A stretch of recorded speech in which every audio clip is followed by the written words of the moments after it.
من ئێستا بصراحە دەڵێم ئەگەر عێراق حاضرە مانگانە 900 تریلیۆن دینار بداتە 900 ملیار عفو بداتە هەرێمی کوردستان ئێمە حاضرین فەرمون کەرەمکەن هەموو نەوتەکە ببن. باش ئەوەی نێچیروان بارزانی سەرۆکی هەرێمی کوردستان ڕایگەیاند ئەگەر بەغدا ئامادەیە 900 ملیار دینارمان پێ بدات ئەوە هەموو نەوتی هەرێمیان ڕادەست دەکەین. بۆشار عەبدوڵڵا ئەندامی ئەنجومەنی نوێنەرانی عێراق لە گەشتی هەواڵەکانی پەیام داوتی من پێیان دەڵێم هەموو نەوتەکە نا تەنیا 250,000 بەرمیل نەوتی ڕۆژانە و نیوەی داهاتە نانەوتیەکان ڕادەست بکەن ئێمە گەرەنتی دابینکردنی زیاتر لە 900 ملیار دینار دەکەین بۆ هەرێم. من ئەمەوێ زۆر بەڕوون و ڕاشکاوی لە ڕێگەی ئەم کەناڵەوە کەناڵی پەیامەوە ئەمە بخەمە ڕوو لە دووە کۆنگری ڕۆژنامەوانیدا نێچیروان بارزانی سەرۆکی هەرێمی کوردستان ئەڵێ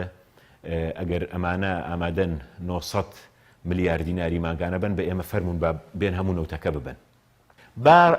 خەڵکی کوردستان حەکەم بێ بەرپرسم لەم قسەیە ئێمە نوێنەرانی کورد لانی کەمەوانەی کە هاوڕەکانم لە گروپی 15 با لەم مانگەوە 250,000 بەرمیلی ڕۆژانە ڕادەست بکەن لەگەڵ لە 150 داهاتە نانەوتیەکان ئێمە ئەگەر لە سەروی 900 ملیار دیناری ماگانەمان لە موازنەیە جێگیر نەکرد بزانە ئێمە هەموو ئەو قسانەی لە ڕابردوودا کردومانە ناڕاستە. بەرپرسانی هەرێمی کوردستانن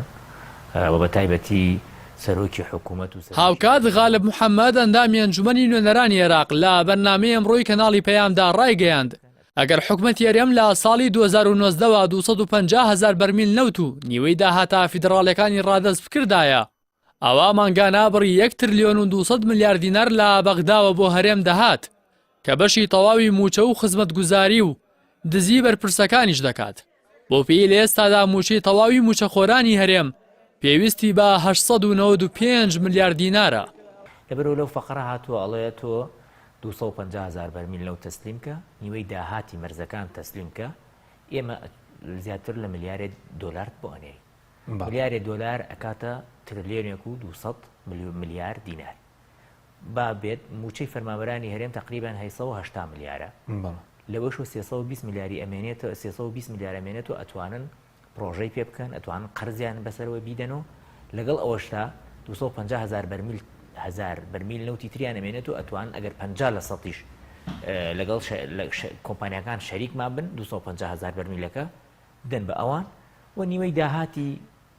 مەرزەکانیش ئەمێنێتەوە بۆ بەرپرسەکانی یەکێتی لێرە بیدزن و بەرپرسەکانی پارتیژ لەودی و بیدزن بەشی دزیەکانیش ئەمێنێتەوە. ماوەی 6 ساڵە موچەخۆرانی هەرێم بەدەست ڕێکنەکەوتنی هەرێم و بەغداوە دەناڵێنن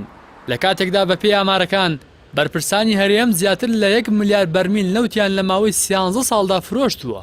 کە بەهاکەی بە زیاتر لە 80 ملیار دۆلار دەخەمڵێنرێت.